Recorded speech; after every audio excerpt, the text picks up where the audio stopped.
Un souvenir douloureux va ressurgir demain. A painful memory will resurface tomorrow. En français, l'adjectif douloureux suit le nom souvenir, ce qui est fréquent. En anglais, l'adjectif painful précède le nom memory, comme c'est toujours le cas. L'ordre du verbe est identique, mais va ressurgir est une périphrase du futur proche, alors que will resurface utilise directement le modal futur will. Il y a 30 ans, il avait fait 8 morts. 30 years ago, he killed 8 people. En français, la structure il avait fait 8 morts utilise le verbe faire au sens de causer des morts, ce qui est idiomatique. En anglais, on dit simplement he killed. On utilise un verbe direct sans construction causative. Le complément 30 ans vient en tête dans les deux langues, mais le français garde le il y a pour indiquer le passé. Une bonbonne de gaz remplie de clous et de boulons vient d'exploser. A gas canister filled with nails and bolts has just exploded. En français, vient d'exploser est une tournure spécifique pour exprimer le passé immédiat. En anglais, cela se rend par has just exploded, avec le présent perfect et l'adverbe juste. L'ordre des mots dans le groupe nominal est similaire ici. La bombe était dissimulée sous un siège. The bomb was hidden under a seat. Le passif est rendu de la même manière, était dissimulé, was hidden. L'ordre préposition non est identique, mais dissimulé est plus formel que hidden, et la langue française utilise volontiers des verbes plus soutenus dans les récits officiels. On sent une secousse importante. We felt a strong jolt. Le pronom on en français est indéfini et peut vouloir dire quelqu'un, les gens ou ici, d'où. En anglais, on choisit oui pour clarifier. Le mot secousse est suivi d'un adjectif qualificatif important, là où l'anglais choisit l'adjectif plus expressif strong avant le nom.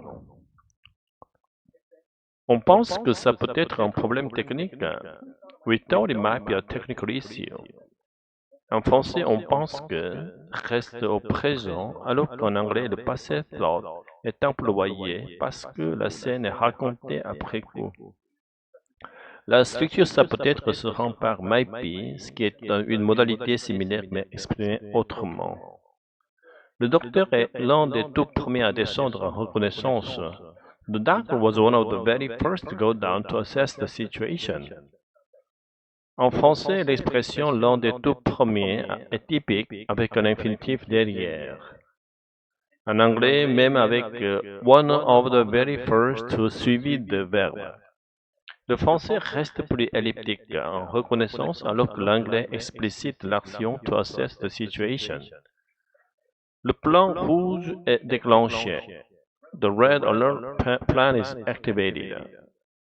En français, on dit déclencher pour un plan, ce qui évoque un mécanisme, comme un bouton. En anglais, activated est plus neutre technique. Les deux langues utilisent le passé ici. Les victimes les plus graves sont soignées à même le sol. The most seriously injured victims were treated directly on the floor. Analyse syntaxique, l'expression à même le sol n'a pas d'équivalent littéral, elle est traduite par directly on the floor pour le sens. En français, l'adjectif le plus grave est placé après le nom. En anglais, most seriously injured précède. Une plaque discrète honore aujourd'hui la mémoire des victimes. A discrete plaque now honors the memory of the victims. Analyse syntaxique. L'adverbe aujourd'hui vient à la fin en français alors que now en anglais est souvent placé avant le verbe. La syntaxe de la phrase reste très parallèle, mais l'ordre est ajusté selon les habitudes de chaque langue. Tout ce carnage, toute cette barbarie est complètement pour rien.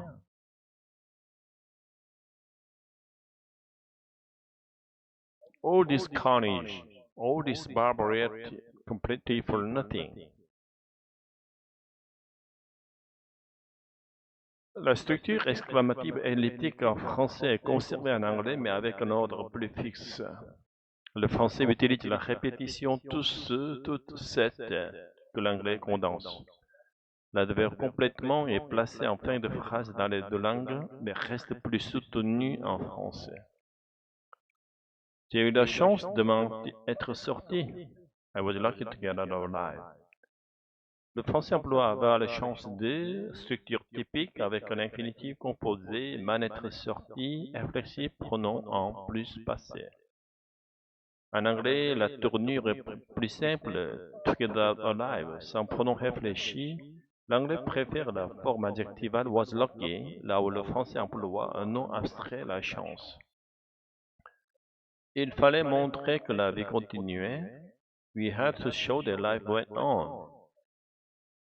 En français, il fallait être impersonnel, là où l'anglais utilise we had to, plus personnel.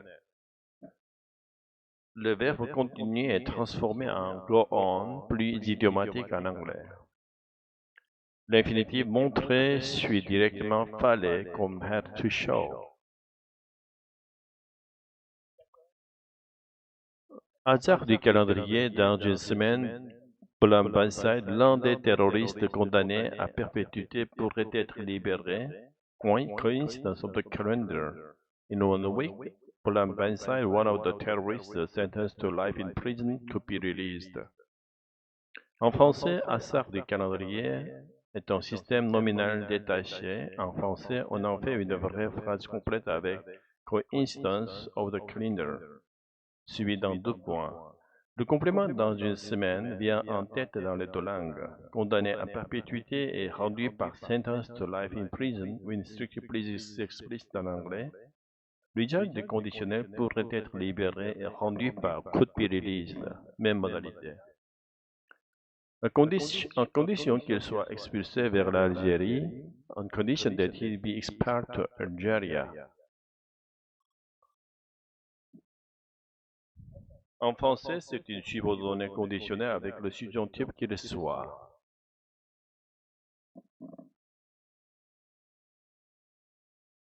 En anglais, on a une construction rare au subjonctif présent, he be expelled, typique du registre formel. L'ordre est quasi identique, ce qui montre que certaines constructions conditionnelles sont parallèles dans les deux langues.